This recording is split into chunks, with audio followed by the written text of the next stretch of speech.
할렐루야. 오늘 이렇게 경기도 북부 10개 시군 대표하시는 우리 목사님들 이렇게 오셔서 함께 신년하례 예배를 드리게 됐는데, 우리 모든 교회 위에 하나님의 크고 놀라운 은혜가 충만하시기를 축원합니다.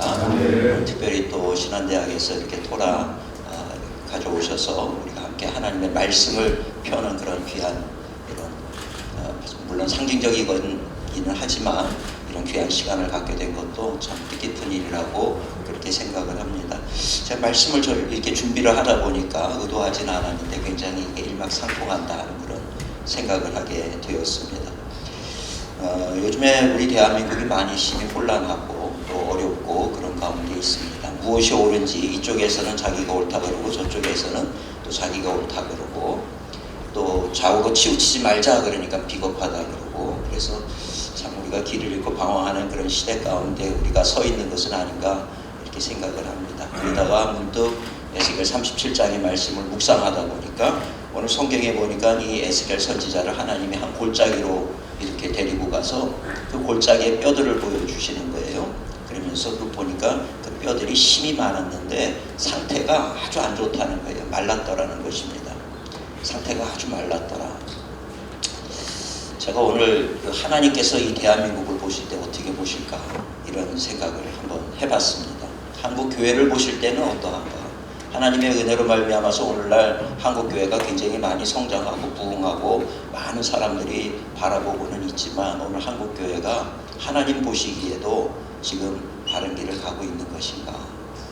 하나님이 보실 때 오늘날 한국 교회가 어떻게 보면 가장 이 번창한 시기를 지나고 있다 이렇게 얘기할 수 있을지도 모르겠지만, 하나님이 보실 때는 혹시 마른 뼈같이 보시는 것은 아니겠는가 이런 생각을 해보게 됐습니다.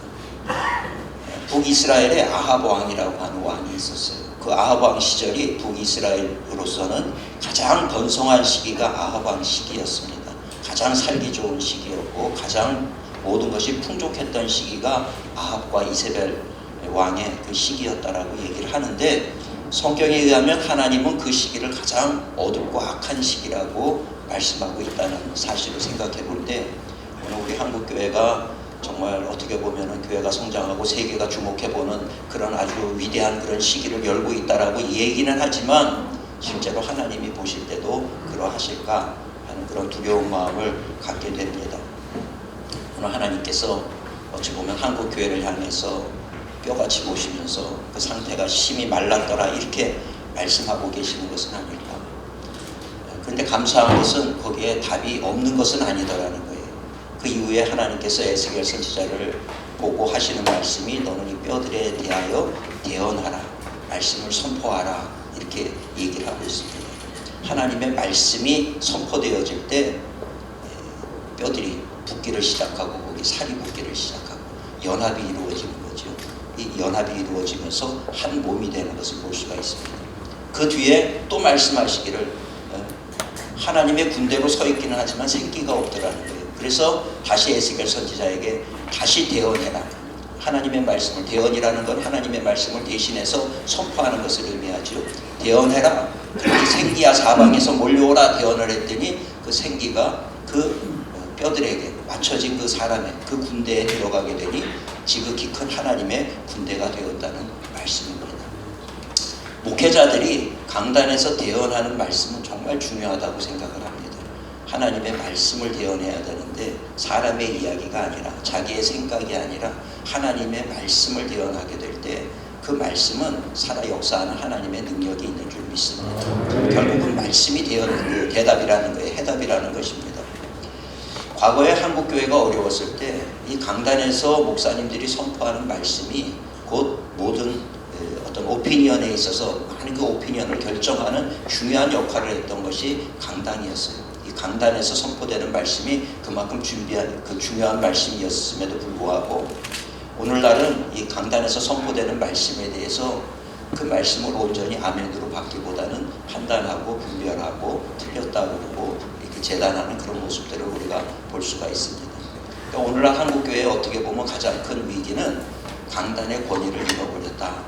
강단의 권위를 잃어버린 거에 원인이 무엇이냐? 하나님의 말씀을 대언하기보다는 자기의 생각을 대언하고 있는 것은 아닌가 이런 생각을 해봅니다. 저는 우리 경기 북부에 그 10개 시군에서 올 한 해 아주 상징적으로 토라가 들어왔습니다만 다시 하나님의 말씀이 말씀으로 선포되어질 수 있는 그런 2025년 한 해가 됐으면 좋겠습니다. 이 한 해는 특별히 중요한 것이 아펜젤러 언더우드가 손을 잡고 사이좋게 재물포항으로 들어왔던 그 1885년 4월 5일 아닙니까? 딱 올해 부활절이 140주년을 맞는 그런 부활주일입니다. 우리 감리교회에서는 감리교회대로 15개의 행사를 지금 준비를 하고 있고요. 기념하기 위해서.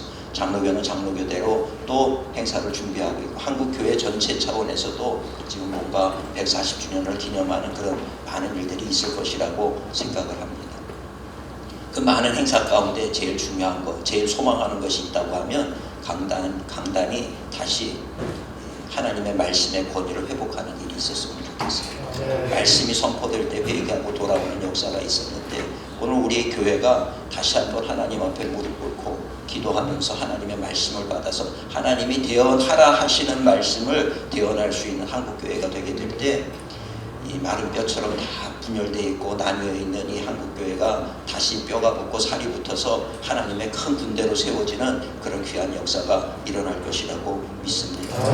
신년 한 해 이렇게 많이 오셔서 감사하고요.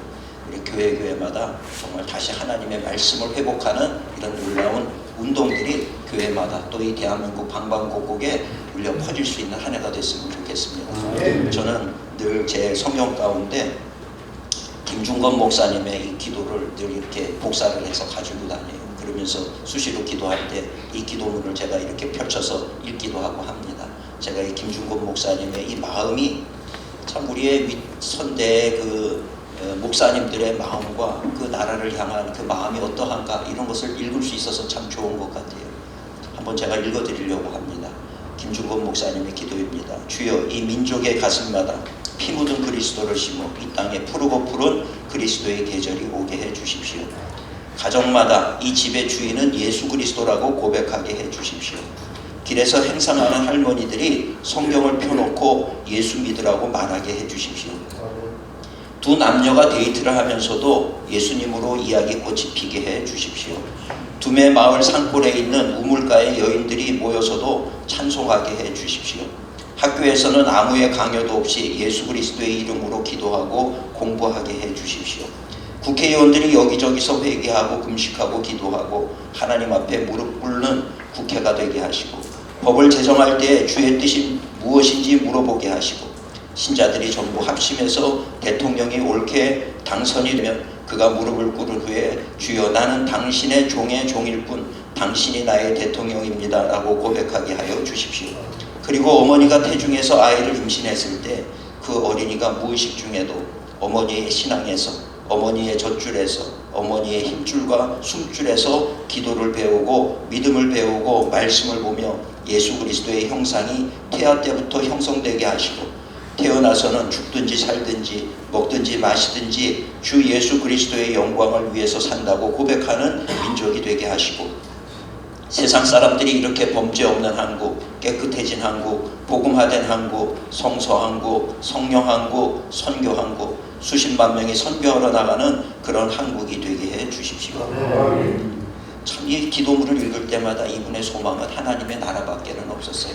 이 땅에 그리스도의 푸른 계절이 오게 되면 겨울철에 얼었던 그 모든 얼음을 우리가 깨려고 그러지 않아도 스스로 다 녹아버리고 꽃이 피는 것을 우리가 볼 수가 있듯이, 이 땅에 그리스도의 계절이 임하게 될 때 정말 서로를 적대시하고 원망하고 손가락질하는 그런 모습들이 이제는 변하여 서로 끌어안고 하나님의 은혜 감사하며 삼천리 방방곡곡에서 하나님을 찬양하고 노래하는 그런 귀한 역사가 일어나게 될 줄 믿습니다. 인간의 힘으로는 안 되잖아요. 우리가 여태까지 노력을 해봤지만 되어지지 않더라는 거예요. 계속해서 더 열심히 하면 할수록 분열되고 나뉘는 모습을 보면서 정말 이제는 우리가 우리의 생각을 겸손히 내려놓고 정말 이 땅 가운데 하나님이 주인이시고 하나님이 다스리시사 그리스도의 푸른 계절이 오게 하시어서 교회마다 성령의 바람이 불게 하시고 다시 회복과 화해의 역사가 일어나는 대한민국이 되도록 우리 경기 북부에서부터 다시 하나님의 말씀 운동으로 돌아가는 한 해가 됐으면 좋겠다라고 하는 소망을 가지게 됩니다.